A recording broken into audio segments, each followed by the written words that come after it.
அதிமுக கட்சி ஐஎஸ்ஐ மாதிரி, ஐஎஸ்ஐ முத்திரைனா அதுக்கு ஒரு தனி மரியாதை உண்டு. அப்படி அதிமுக மக்கள் செல்வாக்குள்ள கட்சி.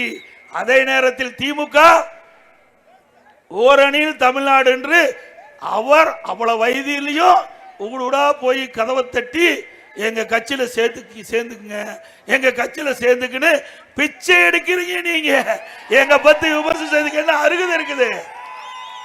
இந்தியாவில் எந்த கட்சியாவது வீடு வீடா போய் கதவை தட்டி உறுப்பினர் சேர்க்கை நடந்திருக்குதா? நடந்திருக்குதா? இவர் நம்ம பத்தி பேசலாமா? இவர்களுக்கு தகுதி, இவர்களுக்கு ஏதாவது யோகி இருக்குதா நம்மளை பத்தி பேசுறதுக்கு? சொல்லுங்க பார்க்கலாம். அது மட்டும் இல்ல, திமுக வரலாறுலயே முத பிச்சை எடுப்பது இந்த ஆட்சியில் தான். உறுப்பினர் சேர்க்கைக்கு பிச்சை எடுக்கிற கட்சி திமுக கட்சி.